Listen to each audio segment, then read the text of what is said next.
আমি জানি আপনারা দেখবেন না, তবুও যদি দেখেন একবার কাকার কথাগুলো শুনে দেখুন। ভালো দাম দিয়েই জমি সরকার অধিগ্রহণ করছিল কারখানা করার জন্য, কিন্তু আমাদের সমাজে যারা কায়েমি স্বার্থবাদী আছেন,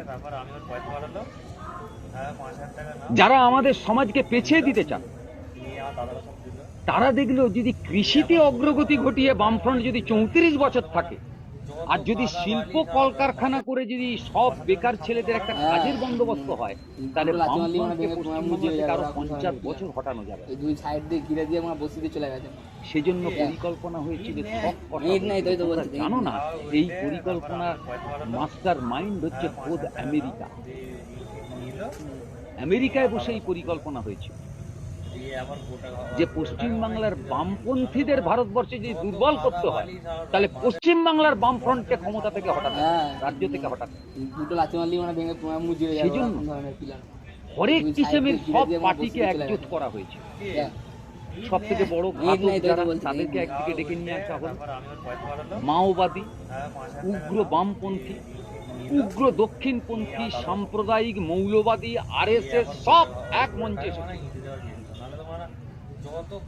সবাই এক মঞ্চে এসেছিল। চিরকাল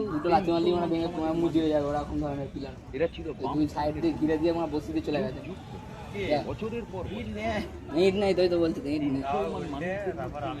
দালাল তৈরি করা। আর 1 নম্বর একটা দালালের নাম হচ্ছে সিদ্দিকুল্লাহ চৌধুরী, 2 নম্বর দালালের নাম হচ্ছে তোহা সিদ্দিক, 3 নম্বর দালালের নাম হচ্ছে টিপু সুলতান মসজিদের ইমাম। এরা সব গরিব লোককে বোঝালো যে বুদ্ধদেব ভট্টাচার্য বলেছে নাকি মাদ্রাসায় সন্ত্রাসবাদী তৈরি।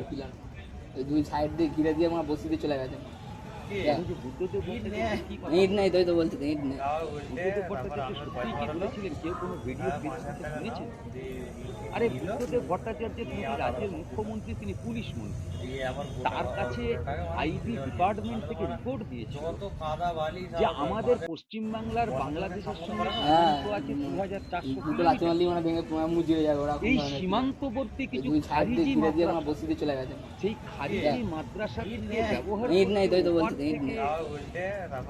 ওপারে বাংলাদেশে জঙ্গি তৎপরতা ঘটাচ্ছে এরকম কিছু সন্ত্রাসবাদী, তারা কিছু মাদ্রাসাকে ঘাঁটি হিসাবে ব্যবহার করছে। তিনি একজন পুলিশ মন্ত্রী, তার কাছে তিনি এই সত্যটা কথাটাই বলেছিলেন, কিন্তু তার কথাটাকে ঠিক যেমন করে মানুষকে বুঝিয়ে দেওয়া হয় খুব সহজভাবে, নাস্তিকদের পার্টি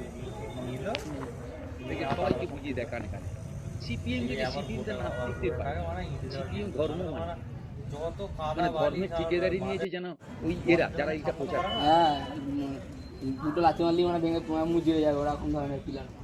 শুধু এই প্রচার করা হলো।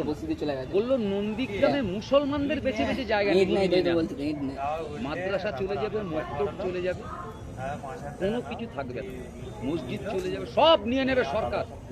জল্লাদ বুদ্ধদেব ভট্টাচার্যের সরকার, মুরগি মারা সরকার আর নেই। একটা জিগির তৈরি করা মুসলিম মৌলবাদী ফান্ডিং করেছিল, সবকিছু মদত জুগিয়েছিল।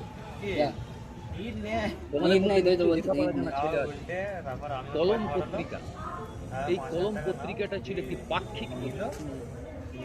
যারা ইসলাম ধর্মের মানুষ, ইসলামিক দুনিয়া এবং ধর্মের খবর থাকতো এই কলম পত্রিকা। এটা 15 দিন ছাড়া একটা করে তার গোটা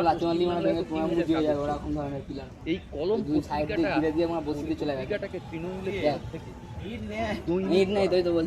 কলম পত্রিকার প্রথম মালিক যিনি ছিলেন, তিনি সারদা চিটফান্ডের মালিক সুদীপ্ত সেন।